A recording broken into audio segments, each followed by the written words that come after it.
بسم اللہ الرحمن الرحیم۔ السلام علیکم دوستوں، یہ ویڈیو بنانے کا مقصد صرف یہ ہے کہ لوگوں کو یہ بتایا جائے کہ آخر کار یہودی مسلمانوں کے اتنا زیادہ خلاف کیوں ہیں۔ کیا وجہ ہے کہ یہودی ہزاروں سالوں سے مسلمانوں کے خلاف سازشیں کرنے میں مصروف ہیں۔ اور اگر آپ اس ویڈیو کو پورا دیکھتے ہیں تو آپ کو انشاءاللہ یہ بات سمجھ آ جائے گی کہ یہودی اور مسلمانوں کے درمیان آخر کیا تنازع ہے۔ المقدس تین مذاہب کی مقدس جگہ ہے۔ مسلمانوں کا قبلہ دوم، عیسائیوں کے لیے یسوع کی جائے ولادت اور یہودیوں کے لیے ہیکل سلیمان۔ شروع کرتے ہیں حضرت ابراہیم علیہ السلام سے، جن کے دو بیٹے تھے، اسماعیل اور اسحاق۔ اسحاق علیہ السلام کے دو بیٹے تھے، حضرت یعقوب۔ یہی ہے، کہیں سے کہانی شروع ہوتی ہے اسرائیل کی۔ اسرائیل یعنی اللہ کا بندہ، اور یہ لقب حضرت یعقوب علیہ السلام کو دیا گیا۔ حضرت یوسف علیہ السلام نے جب کفیل مصر بنے تو آپ کو حکم ہوا کہ اپنے تمام خاندان یعنی آل یعقوب کا ایک مخصوص حصہ ان کے لیے مختص کیا گیا، اور اللہ کی طرف سے کہا گیا کہ اے آل یعقوب، اس سرزمین میں تمہارے لیے برکتیں ہیں۔ حضرت یوسف علیہ السلام کے 12 بھائی تھے، اس لیے اللہ تعالیٰ نے ان کے لیے 12 چشمے جاری کیے، اور یوں اس سرزمین کا نام حضرت یعقوب کے لقب سے اسرائیل پڑ گیا، جسے آج یروشلم بھی کہا جاتا ہے۔ آپ کی نسل سے کم بیش 70,000 انبیاء کرام آئے۔ حضرت یوسف علیہ السلام کے بھائی یہودا کی نسل آگے بڑھی تو اس میں سے آنے والے تمام بنی اسرائیل یہودی کہلائے۔ وقت گزرتا گیا اور یہودی اور حضرت موسیٰ علیہ السلام کا دور آ گیا۔ جب فرعون نے مصر کی زمین آپ پر تنگ کی تو بنو اسرائیل کے ساتھ آپ کو مصر سے نکلنا پڑا۔ اس دوران بنی اسرائیل پر اللہ تعالیٰ کی بہت سے کرم نوازیاں بھی ہوئی، جس میں من و سلوہ، چشموں کی بہتات، مچھلیوں کی شکار کا ذکر قرآن پاک سے بھی ملتا ہے۔ اور وہیں ہمیں ایک گائے کا ذکر بھی ملتا ہے جس کے لوتھڑے سے مردے نے اللہ کے حکم سے زندہ ہو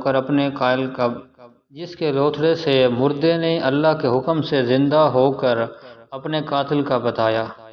اس گائے کی نشانیاں اللہ تعالیٰ نے قرآن پاک میں بیان فرمائی ہیں، جبکہ ایک سرخ مائل رنگت کی گائے تھی، اور ایک ایسی گائے آج بھی یہودی کے نزدیک مقدس مانی جاتی ہے۔ حضرت موسیٰ علیہ السلام کے بعد دیگر نبی آئے۔ اس دوران میں حضرت موسیٰ علیہ السلام اور ان کی دور کے کچھ باقیات، تورات، من و سلوہ کا کچھ حصہ بنی اسرائیل نے ایک صندوق میں محفوظ کر لیا۔ یہ اللہ کی طرف سے حضرت آدم علیہ السلام کو دیا گیا ایک خاص صندوق تھا، جو نسل در نسل نبیوں کے پاس رہا، جس کو قرآن میں تابوت سکینہ کے نام پکارا گیا ہے، اور یہ یہودیوں کو اپنی جان سے زیادہ عزیز ہے۔ حضرت داؤد علیہ السلام جب جالوت کو ہرا کر اس سے تابوت سکینہ حاصل کیا تو یوں بنی اسرائیل نے انہیں نبی تسلیم کر لیا، اور حضرت داؤد علیہ السلام نے اس صندوق کی حفاظت کے لیے ایک ہیکل تعمیر کروانا شروع کیا، جو کہ ان کی زندگی میں مکمل نہ ہو سکا۔ ان کے بیٹے حضرت سلیمان علیہ السلام نے جنوں کی مدد سے اس کو مکمل کروایا، اور اسی دوران وفات ہو گئی۔ اس وجہ سے اسے ہیکل سلیمانی کہا جاتا ہے۔ بعد ازاں بابل کے بادشاہ بخت نصر نے اسرائیل پر حملہ کیا اور ہیکل سلیمانی کو بھی گرا دیا، اور تابوت سکینہ بھی اپنے ساتھ لے گیا۔ سائپرس دی گریٹ نے دوبارہ یہ شہر حاصل کیا، یہودیوں کو دوبارہ یہاں آباد کیا، اور تابوت سکینہ کو بھی واپس لایا گیا۔ ہیکل سلیمانی ایک دفعہ پھر تعمیر کیا گیا۔ پھر وقت گزرا اور حضرت عیسیٰ علیہ السلام کی آمد ہوئی، جنہیں نعوذ باللہ یہودیوں نے دجال، نجائز اور کیا کیا لقب دیے۔ یہاں سے یہودیوں میں سے 2 الگ قومیں ہوئیں، ایک یہودی اور دوسرے عیسائی۔ یہودیوں نے سازش کر کے حضرت عیسیٰ علیہ السلام کو صلیب پر چڑھانا چاہا، اور اللہ تعالیٰ نے انہیں اپنے پاس اٹھا لیا۔ اس کے بعد یہودی اور عیسائیوں میں کئی موٹی موٹی جنگیں ہوئی۔ پھر عیسائی رومی بادشاہ ٹائٹس نے اس شدت سے یروشلم پر حملہ کیا کہ اس پورے علاقے کی اینٹ سے اینٹ بجا دی، ہیکل سلیمانی کو گرا دیا، جس کی صرف ایک دیوار اس وقت اپنی اصلی حالت میں موجود ہے، جسے دیوار گریہ کہا جاتا ہے، جہاں یہودی جا کر تورات کی تلاوت کرتے ہیں۔ اور گریہ اوزار کرتے ہیں۔ تابوت سکینہ بھی نہ جانے کہاں غائب ہو گیا۔ ٹائٹس کے حملے کے بعد یہودی آخری نبی کے انتظار میں تھے، کیونکہ اللہ پاک کا ان سے وعدہ تھا کہ انہیں پھر عروج بخشا جائے گا۔ اس وعدے کا ذکر سورۃ البقرہ میں بھی موجود ہے کہ اے بنی اسرائیل، ان نعمتوں کو یاد کرو جو تم پر کی گئی ہیں، اور اپنا وعدہ پورا کرو، ایمان لاؤ تاکہ ہم بھی اپنا وعدہ پورا کریں۔ قیامت کی نشانیوں میں سے ایک نشانی یہ بھی ہے کہ ہیکل سلیمانی کی 3 دفعہ تعمیر ہو گئی، جو کہ 2 دفعہ ہو چکی ہے۔ یہودی اپنے مسیحا اور آخری نبی کے انتظار میں تھے۔ ٹائٹس کے حملے کے 500 سال بعد نبی آخر زمان صلی اللہ علیہ وآلہ وسلم کی ولادت ہوئی۔ یہاں یہودیوں کو یہ جھٹکا لگا کہ سارے نبی حضرت اسحاق علیہ السلام کی نسل سے ہیں، تو آخری نبی حضرت اسماعیل علیہ السلام کی نسل سے کیوں کر آئے، اور انہوں نے ایمان لانے سے انکار کر دیا۔ مسلمانوں کے لیے بھی وہ انبیاء کی ہی نشانی تھی، اس لیے ہیکل سلیمانی کو بیت المقدس کا نام دیا گیا۔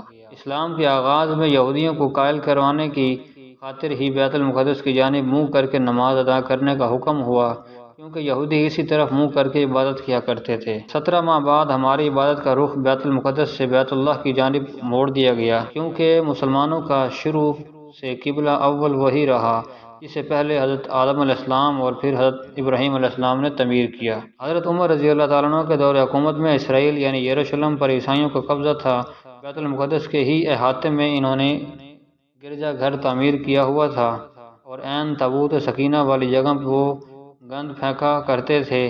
یہودیوں کی نفرت میں یروشلم کی فتح کے وقت جب حضرت عمر وہاں گئے تو عیسائیوں پر برہم ہوئے، وہاں صفائی کروا کے مسجد تعمیر کروائی، اور قرآن میں موجود معراج والی واقعے کے نسبت سے اس مسجد کو اقصی کا نام دیا۔ یہودیوں کی دیوار گریا بھی اسی احاطے میں موجود تھی، تو زائرین کی حیثیت سے انہیں بھی وہاں آنے کی اجازت دے دی گئی۔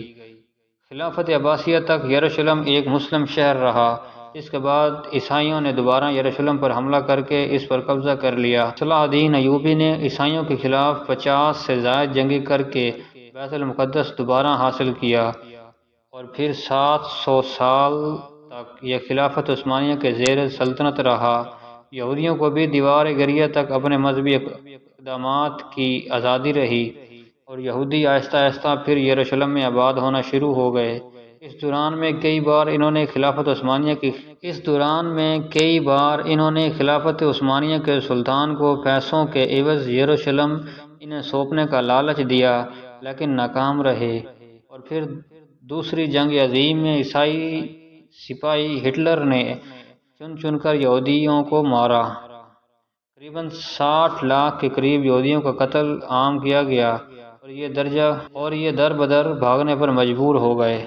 اس دوران میں انہیں یہ اندازہ ہو چکا تھا کہ انہیں اب خود اپنی پہچان بنانی ہے، اور بائبل میں موجود یہودیوں کے آخری عروج سے قبل والی کئی نشانیاں بھی ظاہر ہو چکی تھی، اور وہ یہ تسلیم کر چکے تھے کہ ان کا آخری مسیحا اب دجال ہوگا، جس کی بدولت پوری دنیا میں ان کا دوبارہ بول بالا ہوگا۔ انہوں نے برطانیہ سے ساز باز کر کے خود کو الگ ریاست تسلیم کروا لیا۔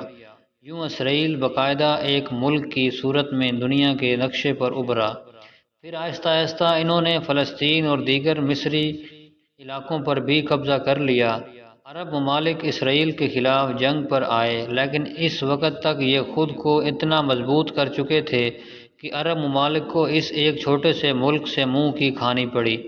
عیسائیوں نے بھی دیکھ لیا کہ اب ان سے لڑ کر کچھ وصول نہیں ہونا، تو باقاعدہ گرجا گھروں میں پادریوں نے تقریبات منعقد کیں، اور یہودیوں کے لیے معافی کا اعلان کیا گیا۔ یوں سیاسی اور اقتصادی مفاد پرستی نے 2000 سالوں سے ایک دوسرے کے ازلی و جانی دشمنوں کو ایک صف میں لا کھڑا کیا، اور قرآن کی بات بھی سچ ہو گئی کہ یہود و نصارہ ایک دوسرے کے دوست ہیں۔ یہودیوں کے عقائد کے مطابق وہ ہیکل سلیمانی کی حفاظت نہیں کر پائے تو خود کو قصوروار کہتے ہیں، خود کو سزا دینے کے لیے زنجیروں اور چمڑے سے پیٹتے ہیں، اور دیوار گریہ کے پاس آہو زاری کرتے ہیں۔ وہ ایمان رکھتے ہیں کہ تیسری بار انہیں پوری دنیا پر حکمرانی حاصل ہوگی، اس لیے انہیں مسجد اقصی کو گرانا ہوگا، جس کی تیاری وہ کر چکے ہیں۔ کب سے مسجد اقصی کے نیچے بارودی سرنگیں بچھا دی گئی ہیں۔ اس کے بعد ہیکل سلیمانی تعمیر کر کے تابوت سکینہ وہاں رکھنا ہے۔ تابوت سکینہ بھی وہ دوبارہ حاصل کر چکے ہیں، لیکن مسئلہ تھا سرخ گائیں، کیونکہ ان کے عقیدے کے مطابق وہ ناپاک ہے، اور جب تک پاک نہیں ہو جاتے ہیکل سلیمانی تعمیر نہیں کر سکتے، اور پاک ہونے کے لیے سرخ گائے کی قربانی دینا ہوگی، وہ گائے جس کی نشانی قرآن پاک میں بیان کی گئی ہے، جو اس وقت بھی انہیں ڈھونڈنے میں مشکل ہوئی تھی۔ اب بھی 100 سال تک وہ ویسی گائے کی تلاش کرتے رہے ہیں۔ اب بھی ٹیکنالوجی کا استعمال کرتے ہوئے بچے پیدا کرنے کا کامیاب تجربہ کیا انہوں نے، پھر اس تجربے کی بدولت ویسی نشانیوں والی گائیں پیدا کرنے کی کوشش کی گئی، لیکن ناکام رہے۔ 2019 میں ایک امریکی ریاست سے 5 عدد ویسی گائیں انہیں مل گئی جن کے جسم پر سرخ رنگ کے علاوہ اور کوئی بال نہیں تھا۔ انہیں کبھی کام کے لیے استعمال نہیں کیا گیا تھا۔ اگلی نشانی کہ ان پر کسی بیماری کا اثر نہیں ہونا چاہیے۔ پوری دنیا میں کووڈ پھیلا کر مختلف جانوروں کے ساتھ انہیں بھی ٹیسٹ کیا گیا اور ان پر اس بیماری کا کوئی اثر نہ ہوا۔ Red heifer found, mystery of red heifer, یہ گوگل میں سرچ کر کے آپ اس متعلق تفصیل سے پڑھ سکتے ہیں۔ الغرض قرب قیامت اور دجال کے ظہور والی تمام تر تیاریاں وہ مکمل کر چکے ہیں۔ انہیں اپنی مرضی کے ڈاکٹر، انجینئر، بچے پیدا کرنا، 9D ٹیکنالوجی کی مدد سے ایک جگہ ہوتے ہوئے کئی جگہ موجود رہنا، اپنی مرضی کے موسم بنانا، جب چاہو بارش برسانا، چند دنوں میں پوری دنیا گھوم لینا، یہ سب دجالی نشانیاں ہیں جو آج کے دور میں کوئی مشکل کام نہیں ہے۔ ہمارے اسلام میں بتائی گئی قیامت کی نشانیوں کی انہوں نے اتنے اچھے سے تیاری کر لی ہے کہ غرقد کے درخت لگا دیے ہیں جو انہیں پناہ دیں گے۔ باب لد، جس جگہ احادیث کے مطابق دجال کا حضرت عیسیٰ علیہ السلام کے ہاتھوں قتل ہونے کا ذکر موجود ہے، اس جگہ وہ دجال کے فرار کے لیے ایئرپورٹ بنا چکے ہیں۔